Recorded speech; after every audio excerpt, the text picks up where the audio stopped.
So, good afternoon, class 10th. I'm again with your chapter 7 coordinate geometry. I know आप लोगों ने काफ़ी कुछ लोगों ने इसको पढ़ा होगा, समझा होगा, जो मैंने अपनी प्रीवियस वीडियोस भेजे थे. एंड ऑन दैट वीडियोस अगर आपने ध्यान से देखा हो तो हमने उसमें डिस्कस किया था डिस्टेंस फार्मूला कैसे निकाला जाता है, डिस्टेंस कैसे निकाली जाती है with the help of distance formula. और उसके लिए मैंने आपको एक क्वेश्चन भी दिया था. और उसके लिए जब आपके पास दो पॉइंट्स हैं A and B, x1 y1 x2 y2, and you have to find A B distance with the distance formula root of x1 minus x2 whole square plus y1 minus y2 whole square. And I hope you have already done these type of questions which I have given you. Now today we are going to discuss some more very important points how to go according to that in this coordinate chapter. If we have to prove that it is a collinear means if we have some more points, suppose we are having 3 points on a plane surface and we have to show that कि ये तीनों point एक ही line में हैं, यानी कि collinear हैं. तो इनके लिए हम इनको किस तरह से प्रूव कर सकते हैं, उसके लिए कंडीशन होती है we have to find distance of A B, we have to find distance of B C and we have to find distance of A C. Then we have to show that A B plus B C is equal to A C. Then we can say A B C are collinear. So this is the condition how to show collinear. Now coming to triangles, because some questions are related to that, show that these coordinates are from are showing equilateral triangle, isosceles triangle, scalene triangle. So for these things, firstly you have to be very clear with their properties, because we know that we have 3 types of triangles. Scalene triangle, which has unequal sides, all sides are unequal if you can see. तो scalene triangle के लिए क्या होगा, A B is not equal to B C is not equal to A C. अगर ये तीनों sides के जो हमने डिस्टेंस फॉर्मूले के हेल्प से इनकी साइड्स निकाली और ये तीनों ही अनइक्वल हुई, then we can easily say that it is a scalene triangle. अगर इक्विलेटरल ट्रायंगल की बात करेंगे और हमने साइड सारी निकाली और कोई भी और सारी साइड्स हमारी इक्वल हो गई, that all sides are equal, then we can say that it is a equilateral triangle. And with this we can prove that this is a equilateral triangle. Isosceles triangle having the condition that 2 sides are equal. So अगर एक आपके पास triangle है जिसके आपके पास 3 coordinate आपको पता है, तो आप तीनों की डिस्टेंस निकालोगे. तीनों की डिस्टेंस में कोई भी 2 डिस्टेंस अगर आपकी इक्वल हो गई तो आप इजिली कह सकते हो कि 2 are equal, then it is a isosceles triangle. So with these properties we can find out any type of properties. We can find any type of triangle and we can show that which type of triangle category they belong.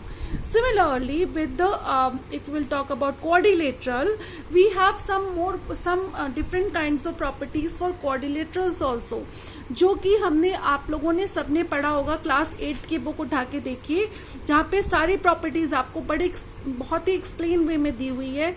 कि suppose अगर square की बात करते हैं कि आपको 4 coordinate अगर आपको मिले हुए ए बी सी डी और आपको बोल रहे हैं कि आप प्रूफ करिए कि ये स्क्वायर के कोऑर्डिनेट हैं, तो क्या हो सकता है उस जगह पे, वो स्क्वायर के भी हो सकते हैं, रेक्टेंगल के भी हो सकते हैं, रोम्बस के भी हो सकते हैं, पैरेललोग्राम के भी हो सकते हैं, और ये 4 कंडीशंस यहाँ पे पॉसिबल हैं. सो उन चारों के लिए जब हम बात करते हैं स्क्वायर के लिए क्या कंडीशन होती है, ऑल साइड्स इक्वल, यानी कि आपका A B B C C D D A चारों साइड्स की जब आप डिस्टेंस निकाल लोगे और साथ में डायगोनल भी निकाल लोगे, सबसे पहला काम होगा आपका 6 साइड्स निकालिए. कौन कौन सी, ए बी की डिस्टेंस निकाल लीजिए, बी सी की डिस्टेंस निकाल लीजिए, सी डी की डिस्टेंस निकाल लीजिए, डी ए की डिस्टेंस निकाल लीजिए, डायगोनल्स की डिस्टेंस निकाल लीजिए. देन आप इसको निकालने के बाद आप कहीं पर भी किसी भी वे में आप प्रूव कर सकते हो कि किस तरह का क्वाड्रिलेटरल ये है. जैसे कि अगर ऑल साइड्स इक्वल आ रही हैं, डायगोनल्स भी इक्वल आ रहे हैं, then it is a square. Opposite sides equal आ रही हैं, डायगोनल्स इक्वल नहीं आ रहे हैं, तो हम ये कह सकते हैं रेक्टेंगल है. अगर हमारी ऑल साइड्स इक्वल हैं बट डायगोनल्स भी इक्वल आ रहे हैं, then on that we can say that it is a rhombus. Parallelogram is also having the condition same type of rectangle, but opposite sides are equal. So इन सब चीज़ों को ध्यान में रखते हुए हम अपनी किसी भी तरह का, चाहे वो ट्रायंगल प्रॉपर्टी से रिलेटेड हो, चाहे वो क्वाड्रिलेटरल की प्रॉपर्टी से रिलेटेड हो, हम ये बता सकते हैं कि ये कोऑर्डिनेट ट्रायंगल के हैं और ट्रायंगल में भी किस तरह के ट्रायंगल के हैं। सिमिलरली ये कोऑर्डिनेट क्वाड्रिलेटरल्स के हैं और किस टाइप के क्वाड्रिलेटरल्स के हैं। One more type of questions we will study here, equidistance, कि एक कोई पॉइंट है जो इन दोनों पॉइंट से इक्वल डिस्टेंस पे आता है। अब हमें प्रूफ करना है कि ये इक्वल डिस्टेंस पे हैं। तो आपके पास ये तीनों पॉइंट दिए हुए हैं। अब आप कैसे प्रूफ करोगे इनको कि इक्वल डिस्टेंस पे, यानी कि AP की डिस्टेंस और PB की डिस्टेंस दोनों बराबर होगी। तो आप ये बता सकते हो कि ये P A से भी इक्वल डिस्टेंस पे है और B से भी इक्वल डिस्टेंस पे है। सो इस तरह के क्वेश्चंस हम यहाँ पर इस एक्सरसाइज में डील करने वाले हैं कि आप, और सबका बेसिक फॉर्मूला क्या है आपका, डिस्टेंस फॉर्मूला। अगर ये फॉर्मूला आपको अच्छे से समझ में आ गया है, आप इस कोऑर्डिनेट के क्वेश्चन को हर हालत में किसी भी तरह से सॉल्व कर सकते हैं। फॉर एग्जाम्पल, सपोज आपको बोला हुआ है, इन्होंने इस तरह का क्वेश्चन मैंने लास्ट टाइम भी बताया था, but still I am explaining again, कि इन्होंने बोला find the distance between P and Q।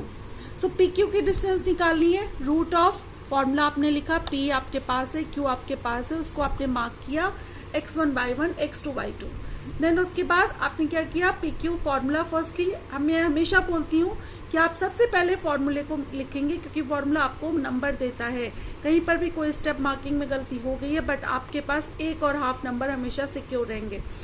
Always remember, जब भी आप क्वेश्चन सॉल्व करते हैं, इक्वल के नीचे इक्वल होना चाहिए, नंबर्स आपके प्रॉपरली एक अच्छी तरह से फॉर्मेट में होने चाहिए, सो दैट क्वेश्चन आपका देखने में भी अच्छा लगता है और आप गलतियां भी बहुत कम करते हो जब आप इसको सिस्टमैटिक वे में करते हो। सो नाउ x1 की वैल्यू क्या है वहां पे 0, by x2 36, 0 minus 36 whole square plus 0 minus 15 whole square. जब इनको करा तो क्या आया, -36 स्क्वायर माइनस 15 स्क्वायर। पिछली क्लास में भी बताया था, स्क्वायर माइनस को भी प्लस कर देता है, क्योंकि हमें पता है माइनस माइनस प्लस होता है। तो 36 का स्क्वायर हमने निकाला और 15 का स्क्वायर निकाला, और जब हमने इसका आंसर निकाला तो हमारे पास जो भी आंसर आएगा वो उतने यूनिट आएगा। Coming to the next question, इसमें आपके पास क्या है, ABC आपको निकालना है। ये हमारा सेकेंड कैटेगरी का क्वेश्चन है, जो कह रहा है कि प्रूफ करिए ABC आपका कोलीनियर है। कोलीनियर के लिए मैंने आपको पहले भी बताया था, कंडीशन क्या होती है, AB plus BC is equal to AC। अगर आप प्रूफ कर देते हो तो आप ये बता दोगे कि ये कोलीनियर है। अब ये सब भी करने के लिए पहले आपको ये तीनों डिस्टेंस निकालनी पड़ेंगी, AB BC AC, ये आपको निकालना पड़ेगा। तो AB के लिए जब हम लेते हैं तो कोऑर्डिनेट AB हमारा ये हो गया, A और x1 y1 x2 y2 ये हो गया। Now put the values and you will find the distance of AB which is 5 unit. Coming to the BC के लिए हमने B और C के कोऑर्डिनेट लिखे, उसको x1 y1 x2 y2 लिखा, फॉर्मूला लिखा, फॉर्मूले में वैल्यूज पुट करी, एंड वैल्यूज पुट करके जब हमने सोल्यूशन किया तो हमारे पास ये सोल्यूशन। अब यहाँ पे देखिए, 4 का स्क्वायर 16, 8 का स्क्वायर 64, ऐड किया 80 को हमने प्राइम फैक्टराइजेशन किया, और प्राइम फैक्टराइजेशन करने के बाद आपको आया 2 इंटू 2 5। और जब पेयर से हमने उन नंबर्स को निकाल दिया जो पेयर में आ रहे हैं, इससे 2 बाहर आया, इससे 2 बाहर आया, 2 and 2 are out from the square number, square sign, because they are square numbers, and now they are single, because इनसे एक ही नंबर बाहर आता है, और अंदर कौन रह गया, 5, क्योंकि इसका पेयर का कोई नंबर नहीं था। Now your final answer is 4√5 unit. AC के कोऑर्डिनेट्स क्या थे, वहां से निकाले तो A और इतना है, और इनको भी हमने नाम दे दिया क्या, x1 y1 और x2 y2, एंड देन हमारा सेम फॉर्मूला, और इसमें वैल्यूज पुट करी। जब हमने इसमें वैल्यूज पुट करी तो 3 का स्क्वायर 6 का स्क्वायर, 5 माइनस 11 क्या होगा, -6। रिमेंबर, इंटीजर हमेशा काम करता है। देन उसके बाद 3 का स्क्वायर 9, 6 का स्क्वायर 36, ऐड किया 45, प्राइम फैक्टराइजेशन निकाला 45 का, देन हमको मिला 3 इंटू 5, पेयर का नंबर था 3, बाहर आ गया, और इट इज 3√5 यूनिट। हमें ये जितनी भी वैल्यूज निकाली हैं यहाँ से यहाँ तक, यानी कि AB की, देन उसके बाद हमने निकाला BC, देन उसके बाद निकाला AC, we have to put all these values in equation 1 so that we can say that are they collinear or not.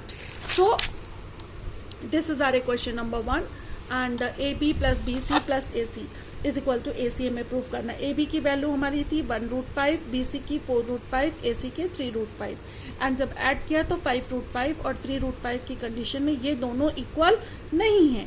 सो हम यहाँ पे कह सकते हैं कि A B C are not collinear, ये कोलिनियर नहीं है।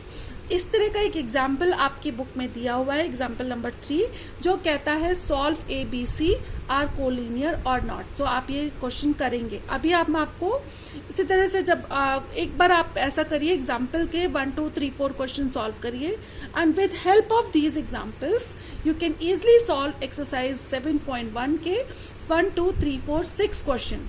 5th आपको करने की जरूरत नहीं है, 1 2 3 4 6 क्वेश्चन आप करेंगे और 7 8 question I will explain you in my next class. So I hope you all will solve these questions, examples in your copy, and you will show me your copy today, maybe tomorrow, for copy checking. Thank you, class.